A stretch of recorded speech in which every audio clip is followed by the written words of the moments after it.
नमस्कार, मैं Hemant Mishra, Silvassa news line में आप सभी दर्शकों का हार्दिक स्वागत करता हूं। बता दूं कि जिस तरह से एक मामला उमरगांव विस्तार से आता है सामने, जिसमें बताया जाता है कि 3 वर्ष की मासूम बच्ची के साथ एक व्यक्ति दुष्कर्म कर भागने के फिराक में था। महज 1 घंटे में वलसाड़ पुलिस की कार्यशैली के चलते वो व्यक्ति जो है पालघर विस्तार से पकड़ा जाता है।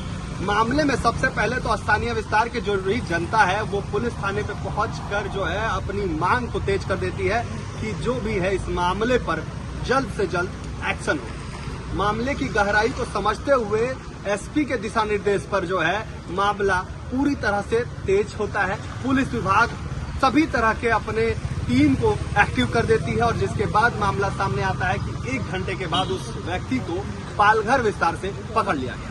चलिए सबसे पहले तो मैं आपको उस फुटेज को दिखा दूं कि जिस फुटेज के जरिए आपको पता चलेगा कि लोग किस तरह से देर रात को उमरगांव पुलिस थाने के बाहर जो है अपनी मांग को तेज कर रहे थे। उसके बाद जब आज उस व्यक्ति को कल ही रात में जब धर दबोचा गया तो उसके बाद जो है एसपी महोदय ने इस विषय पर क्या जानकारी दी। आसपास પોલીસ સ્ટેશન ખાતે એક માતા પિતા પોતાની 3 વર્ષની નાની દીકરીને લઈને આવ્યા હતા। દીકરી સાથે દુષ્કર્મની એમની કમ્પ્લેન હતી। તાત્કાલિક પોલીસે બાળકીને મેડિકલ ટેસ્ટ માટે મોકલી આપી હતી અને મેડિકલ ટેસ્ટ કરાવ્યા બાદ એને હોસ્પિટલ સિવિલ હોસ્પિટલ વલસાડ ખાતે એને રિફર કરવામાં આવી હતી। માતા પિતાની ફરિયાદના આધારે ભારતીય ન્યાય સંહિતા નવી ભારતીય ન્યાય સંહિતાની જે કલમ છે 65B 65(2) અને એની સાથે સાથે પોક્સોની કલમ 4, 5, 6, 8 મુજબનો ગુનો દાખલ કરી દેવામાં આવ્યો છે। આ બનાવની ગંભીરતાને ધ્યાને રાખીને ડીવાયએસપી ક્રાઇમ બ્રાન્ચ એસઓજી તમામ ટીમો તાત્કાલિક પોલીસ સ્ટેશન પહોંચી ગયેલી હતી।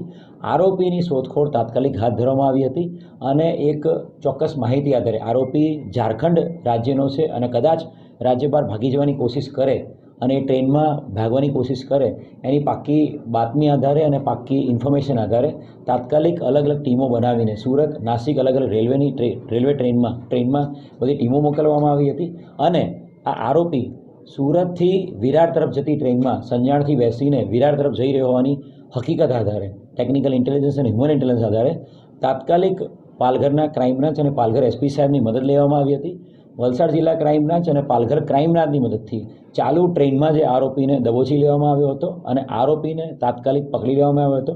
બનાવ બન્યાના 1 જ કલાકની અંદર આરોપીને પકડી લેવામાં આવ્યો છે। 7 અધિકારી કર્મચારીની ટીમ આ સ્પેશિયલ ઇન્વેસ્ટિગેશન ટીમ આ ગુનાની તપાસ કરશે। વહેલામાં વહેલી તકે તપાસ પૂર્ણ કરી આગામી 2 વીકમાં આ ગુનાના કામે ચાર્જશીટ કરી દેવામાં આવશે અને આ ગુનામાં સ્પેશિયલ પબ્લિક પ્રોસિક્યુટર નિમણૂક કરીને ફાસ્ટ-ટ્રેક કોર્ટમાં કેસ ચલાવીને વહેલામાં વહેલી તકે સજા થાય એવો પ્રયત્ન વલસાડ જિલ્લા પોલીસનો રહેશે। વલસાડ જિલ્લા પોલીસ દ્વારા તમામ બનતો પ્રયત્ન આરોપીને પકડવામાં કરવામાં આવ્યો હતો અને એની સાથે સાથે બાળકીની પણ તબિયત પ્રોપર રહે એના માટે તાત્કાલિક એના મેડિકલ પણ કરવામાં આવ્યું હતું। વલસાડ જિલ્લા પોલીસે પૂરતી કામગીરી કરી એના કારણે જ આરોપી 1 કલાકની અંદર પકડાઈ ગયો છે। ઘણા બધા લોકો દ્વારા અફવાઓ ફેલાવવામાં આવી રહી છે, ઘણા બધા લોકો ગેરસમજ અને ગેરમાર્ગે દોરાયા છે। હું તમામ મીડિયા મિત્રોના માધ્યમથી વલસાડ જિલ્લાની જનતાને અને ઉમરગામની જનતાને નમ્ર અપીલ કરીશ કે કોઈપણ વ્યક્તિ મારો ઉમરગામનો વ્યક્તિ કે મારો વલસાડ જિલ્લાનો વ્યક્તિ ગેરમાર્ગે ના દોરાય। દીકરીની તબિયત એકદમ સ્વસ્થ છે, આરોપી પકડી પાડવામાં આવ્યો છે।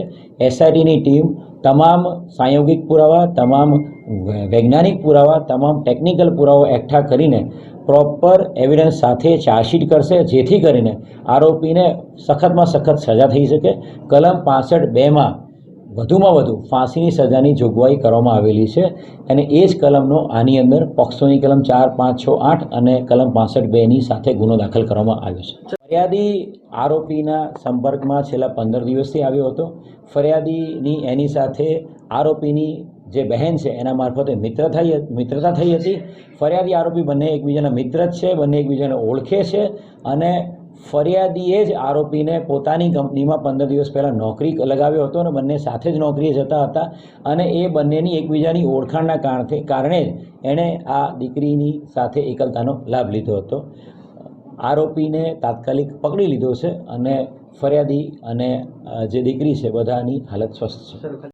7 અધિકારી કર્મચારીની ટીમ આ સ્પેશિયલ ઇન્વેસ્ટિગેશન ટીમ આ ગુનાની તપાસ કરશે। વહેલામાં વહેલી તકે તપાસ પૂર્ણ કરી આગામી 2 વીકમાં આ ગુનાના કામે ચાર્જશીટ કરી દેવામાં આવશે અને આ ગુનામાં સ્પેશિયલ પબ્લિક પ્રોસિક્યુટર નિમણૂક કરીને ફાસ્ટ ટ્રેક કોર્ટમાં કેસ ચલાવીને વહેલામાં વહેલી તકે સજા થાય એવો પ્રયત્ન વલસાડ જિલ્લા પોલીસનો રહેશે.